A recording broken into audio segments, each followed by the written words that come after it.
ओम शांति। व्यर्थ संकल्पों के बोझ से भी मुक्त अव्यक्त डबल फरिश्ता हूँ। मैं आत्मा डबल फरिश्ता अनुभव कर रही हूँ। तन भी लाइट, मन भी लाइट। आज बाबा हम बच्चों का विशेष अटेंशन याद की तरफ खिंचवा रहे हैं। बाबा कहते बच्चे, महारथी उसे ही कहेंगे, महावीर उसे ही कहेंगे जो बच्चे निरंतर बाबा की याद की यात्रा में रहते हों। परंतु बाबा कहते बच्चे, अभी इस समय तुम्हारी वह अवस्था आ नहीं सकती। अभी तो तुम्हें जांच करनी है कि अगर 1 घंटा पौना घंटा बैठे तो उसमें कितना समय बाबा की याद में रहे, बुद्धि कहाँ कहाँ भटकी तो नहीं, एकाग्र स्थिति में बैठे कि नहीं बैठे। बाबा कहते अभी तो तुम्हें चेकिंग करनी है। बाबा ने याद और पढ़ाई का डिफरेंस बताया। बाबा ने कहा बच्चे, पढ़ाई में तो देह में बैठ करके पढ़ाई पढ़ेंगे, पढ़ाई से तुम्हें पद मिलेगा, परंतु जो अवस्था बनेगी याद की यात्रा, देह भान खत्म करने वाली स्थिति, आत्मा समझने वाली स्थिति याद की यात्रा में ही बनेगी। जितना अपने को आत्मा समझेंगे उतना बाबा कहते देह भान खत्म होता जाएगा। तो पढ़ाई अलग है और याद की यात्रा अलग है। बाबा कहते ऊंची सब्जेक्ट है याद की यात्रा। पढ़ाई इसलिए पढ़ाते, इतना सारा ज्ञान इसलिए देते ताकि अपने को आत्मा समझ बाप को याद कर सके, इस स्थिति को बनाने के लिए। और यह स्थिति बनते ही बाबा कहते देह भान बिल्कुल टूट जाएगा। फिर बाबा समझा रहे ड्रामा अनुसार, देखो तुम बच्चे कहाँ एकांत में इस पहाड़ी पर आकर के बैठे हो। मधुबन के लिए बाबा ने कहा, माउंट आबू के लिए, वहां आकर के ड्रामा अनुसार उस योग युक्त पहाड़ियों पे, पवित्र शांति वाले वाइब्रेशन की पहाड़ियों पे आकर तुम बैठे हो। यहाँ एकांत बहुत अच्छी है। तो बाबा कहते यहाँ बैठते हो तो स्वदर्शन चक्र फिराओ और चेक करो मेरा बुद्धि योग एक बाप में स्थित रहता है। फिर बाबा ने समझाया व्यर्थ बोल और नेगेटिव बोल, डिस्टर्ब करने वाले बोल से भी अपने आप को मुक्त करना है। जहां 2 बातों में काम चल जाए वहां बाबा ने कहा 4 बातें नहीं बोलनी है। जितना हो सके कम बोलो, धीरे बोलो, मीठा बोलो। फिर बाबा समझा रहे जो बच्चे अपने आप को भगवान के प्यार के पीछे न्यौछावर करते हैं, उसके लिए सहन करते हैं, उसके लिए त्याग करते हैं, तपस्या करते हैं, उन्हें सफलता जरूर प्राप्त होती है। 21/10/2024 के महावाक्य हैं, मीठे बच्चे सच्चे बाप के साथ सच्चे बनो, सच्चाई का चार्ट रखो, ज्ञान का अहंकार छोड़ याद में रहने का पूरा पूरा पुरुषार्थ करो।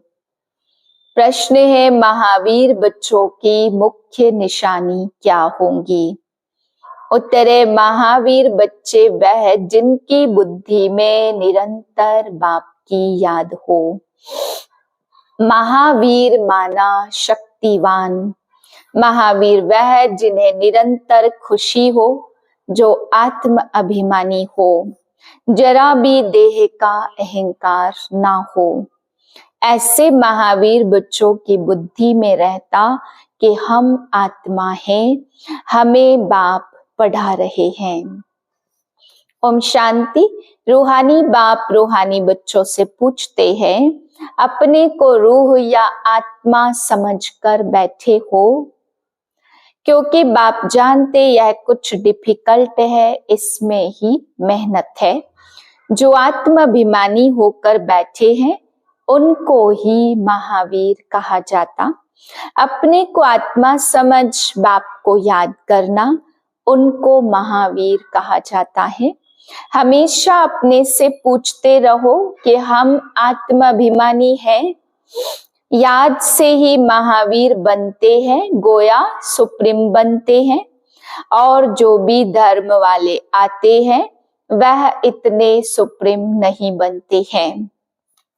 वह तो आते भी देर से है, तुम नंबरवार सुप्रीम बनते हो।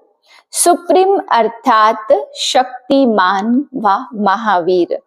तो अंदर में यह खुशी होती है कि हम आत्मा हैं। हम सब आत्माओं का बाप हमको पढ़ाते हैं। यह भी बाप जानते, कोई अपना चार्ट 25% दिखाते और कोई 100% दिखाते। कोई कहते 24 घंटे में आधा घंटा याद ठहरती है। तो कितना % हुआ? अपनी बड़ी संभाल रखनी है, धीरे धीरे महावीर बनना है। फट से नहीं बन सकते, मेहनत है। वह तो ब्रह्म ज्ञानी तत्व ज्ञानी है। ऐसे मत समझो वह कोई अपने को आत्मा समझते हैं। वह तो ब्रह्म घर को परमात्मा समझते हैं और स्वयं को भी कहते अहम ब्रह्मस्मि। अब घर से थोड़े योग लगाया जाता। अभी तुम बच्चे अपने को आत्मा समझते हो। यह अपना चार्ट देखना है, 24 घंटे में हम कितना समय अपने को आत्मा समझते हैं। अभी तुम बच्चे जानते हो हम ईश्वरीय सर्विस पर हैं, ऑन गॉडली सर्विस। यही सबको बताना है। बाप सिर्फ कहते मन मना भाव। अपने को आत्मा समझ मुझे याद करो। यह है तुम्हारी सर्विस। जितनी सर्विस करेंगे उतना फल मिलेगा। यह बातें अच्छी रीति समझने की है। अच्छे अच्छे महारथी भी इस बात को पूरा समझते नहीं हैं। इसमें बड़ी मेहनत है। मेहनत बिगर फल थोड़ी मिल सकता है। बाबा देखते हैं कोई चार्ट बनाकर भेज देते, कोई से तो लिखना भी पहुंचता नहीं है। ज्ञान का अहंकार है, याद में बैठने की मेहनत पहुंचती नहीं है। बाप समझाते मूल बात है ही याद की। अपने पर नजर रखनी है कि हमारा चार्ट कैसा रहता, वह नोट करना है। कई कहते चार्ट लिखने की फुर्सत नहीं है। मूल बात तो बाप कहते अपने को आत्मा समझ, अल्फ को याद करो। जितना समय बैठते हो तो बीच बीच में अपनी दिल से पूछो, हम कितना समय याद में बैठे। जब यहाँ बैठते हो तो तुमको याद में ही रहना है और चक्र फिराओ तो भी हर्जा नहीं। हमको बाबा के पास जरूर जाना है, पवित्र सतो प्रधान जरूर बनना है। इस बात को अच्छी रीति समझना है। कोई तो फट से भूल जाते, सच्चा सच्चा चार्ट अपना बताते नहीं है। ऐसे बहुत महारथी हैं, सच तो कभी बताएंगे नहीं। आधा कल्प झूठ की दुनिया चली है तो झूठ जैसे अंदर में जम गया है। इसमें भी जो साधारण है वह तो झट चार्ट लिखेंगे। बाप कहते तुम पापों को भस्म कर पावन बनो। याद की यात्रा से सिर्फ ज्ञान से पावन नहीं होंगे, बाकी फायदा क्या। पुकारते भी हो ना पावन बनने के लिए, उसके लिए चाहिए याद। हर एक को सच्चाई से अपना चार्ट बताना है। यहाँ तुम पौना घंटा बैठे हो तो देखना है पौने घंटे में हम कितना समय अपने को आत्मा समझ बाप की याद में थे। कईयों को तो सच बताने में लज्जा आती है। बाप को सच नहीं बताते, वह समाचार देंगे यह सर्विस की, इतनों को समझाया, यह किया, परंतु याद की यात्रा का चार्ट नहीं लिखते। बाप कहते याद की यात्रा में न रहने के कारण ही तुम्हारा कोई को तीर नहीं लगता। ज्ञान तलवार में जौहर नहीं भरता। ज्ञान तो सुनाते हैं, बाकी योग का तीर लग जाए वह मुश्किल है। बाबा तो कहते पौने घंटे में 5 मिनट भी याद की यात्रा में नहीं बैठते। समझते नहीं है कि कैसे अपने को आत्मा समझ बाप को याद करे। कई तो कहते हम निरंतर याद में रहते हैं। बाबा कहते यह अवस्था अभी हो नहीं सकती। अगर निरंतर याद करते होते तो फिर कर्मातीत अवस्था आ जाए, ज्ञान की पराकाष्ठा आ जाए। थोड़ा भी किसको समझाए तो बहुत तीर लग जाए। मेहनत है, विश्व का मालिक कोई ऐसे थोड़े बन जाएंगे। माया तुम्हारी बुद्धि का योग कहाँ न कहाँ भटकाएगी। मित्र संबंधी आदि याद आते रहेंगे। किसको विलायत जाना होगा तो मित्र संबंधी स्टीमर, एरोप्लेन आदि याद आते रहेंगे। विलायत जाने की जो प्रैक्टिकल इच्छा है वह खींचती है। बुद्धि का योग बिल्कुल टूट जाता और कोई तरफ ना जाए, इसमें बड़ी मेहनत की बात है। सिर्फ एक बाप की ही याद रहे, यह देह भी याद न आए। यह अवस्था तुम्हारी पिछाड़ी को होगी।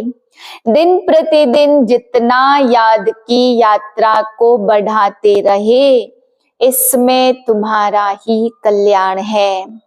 जितना याद में रहेंगे उतना तुम्हारी कमाई होगी। अगर शरीर छूट गया फिर यह कमाई तो कर नहीं सकेंगे। जाकर छोटा बच्चा बनेंगे तो कमाई क्या कर सकेंगे। भल आत्मा यह संस्कार ले जाएगी, परंतु टीचर तो चाहिए ना जो फिर स्मृति दिलाए। बाप भी स्मृति दिलाते, बाप को याद करो, यह सिवाय तुम्हारे और कोई को पता नहीं है कि बाप की याद से ही पावन बनेंगे। वह तो गंगा स्नान को ही ऊंच मानते हैं, इसलिए गंगा स्नान ही करते रहते। बाबा को इन सब बातों का अनुभव ही है ना, इसने तो बहुत गुरु किए हैं। वह स्नान करने जाते पानी का और यहाँ तुम्हारा स्नान है याद की यात्रा का। सिवाय याद के तुम्हारी आत्मा पावन बन नहीं सकती। इसका नाम ही है याद की यात्रा। ज्ञान को स्नान नहीं समझना, योग का स्नान है। ज्ञान तो पढ़ाई है, योग का स्नान है जिससे पाप कटते हैं। बाप कहते इस याद की यात्रा से तुम सतो प्रधान बन जाएंगे। याद की यात्रा से पाप कटते। याद और पढ़ाई दोनों अलग अलग चीज है। किसको ऊंच रखेंगे, ज्ञान या योग। याद की यात्रा बहुत बड़ी है, इसमें ही मेहनत है। स्वर्ग में तो सब जाएंगे, सतयुग है स्वर्ग और त्रेता है सेमी स्वर्ग। तो वहां पढ़ाई अनुसार सब विराजमान होंगे। बाकी मुख्य है योग की बात। प्रदर्शनी व म्यूजियम आदि में भी तुम ज्ञान समझाते हो, योग थोड़े ही समझा सकेंगे। सिर्फ इतना कहेंगे अपने को आत्मा समझ, बाप को याद करो। बाकी ज्ञान तो बहुत देते हो। बाप कहते पहले पहले यही बताओ, आत्मा समझ, बाप को याद करो।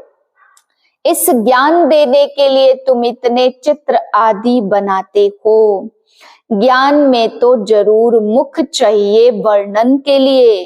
अपने को आत्मा समझने से देह का अहंकार बिल्कुल टूट जाता। पढ़ाई में तो देह की दरकार है, शरीर बिगर कैसे पढ़ेंगे व पढ़ाएंगे।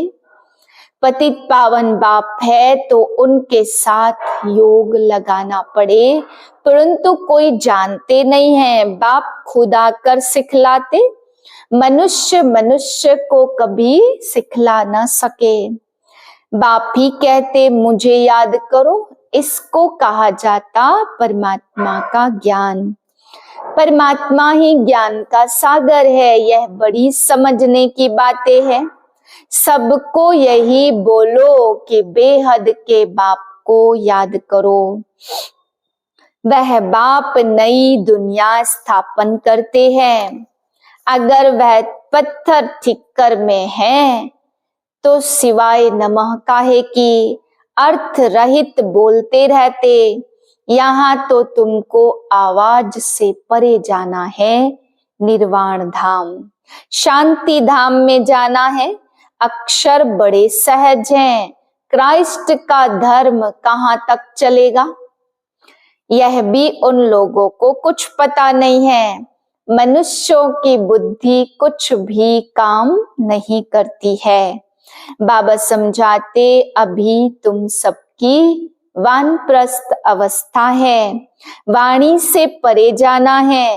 वह भल कहते निर्वाण धाम गया, परंतु जाता तो कोई है नहीं। पुनर्जन्म फिर भी जरूर लेते, वानप्रस्थ में जाने के लिए गुरु का संग करते हैं। बहुत वानप्रस्थ आश्रम है, माताएं भी बहुत है, वहां भी तुम जाकर सर्विस कर सकते हो। वानप्रस्थ का अर्थ क्या है तुमको बाप बैठ समझाते। अभी तुम सब वानप्रस्थी हो, सारी दुनिया वानप्रस्थी है। जो भी मनुष्य मात्र देखते हो सब वानप्रस्थी है। सर्व का सदगति दाता एक ही सतगुरु है। सबको जाना ही है, जो अच्छी रीति पुरुषार्थ करते वह अपना ऊंच पद पाते हैं। तुम बच्चों में भी नंबरवार हैं, सबको समझाना है। अभी हमको घर जाना है जरूर। आत्माओं को वाणी से परे जाना है, परंतु बाप को याद करते करते जाएंगे तो ऊंच पद पाएंगे। दैवी गुण भी धारण करने हैं। कोई गंदा काम, चोरी आदि नहीं करना चाहिए। तुम पुण्यात्मा बनेंगे योग से, ज्ञान से नहीं। आत्मा पवित्र चाहिए। सब आत्माएं वहां रहती हैं, अभी आती रहती है। अब बाकी जो भी होगी वह यहाँ आती रहेंगी। तुम बच्चों को याद की यात्रा में बहुत रहना है। यहाँ तुमको अच्छी मदद मिलेगी, एक दो का बल मिलता रहता। गोवर्धन पहाड़ दिखाते हैं ना, तुम बच्चों को ताकत, तुम थोड़े बच्चों की ही ताकत काम करती है। सतयुगी देवी देवताओं को गोप गोपियां नहीं कहा जाता। तुम गोप गोपियां हो, उंगली पर पहाड़ उठाया। योग से पवित्र होना है, इन बातों को भूलना नहीं है। बाहर में तो आसुरी मनुष्यों का संग रहता, वहां याद में रहना बड़ा मुश्किल है। इतना अडोल तो तुम वहां रह नहीं सकेंगे। संगठन चाहिए। यहाँ सब एक रस इकट्ठे बैठते हैं तो मदद मिलेगी। यहाँ धंधा आदि कुछ भी नहीं रहता। बुद्धि कहाँ जाएगी, बाहर में रहने से धंधा घर आदि खींचेगा जरूर।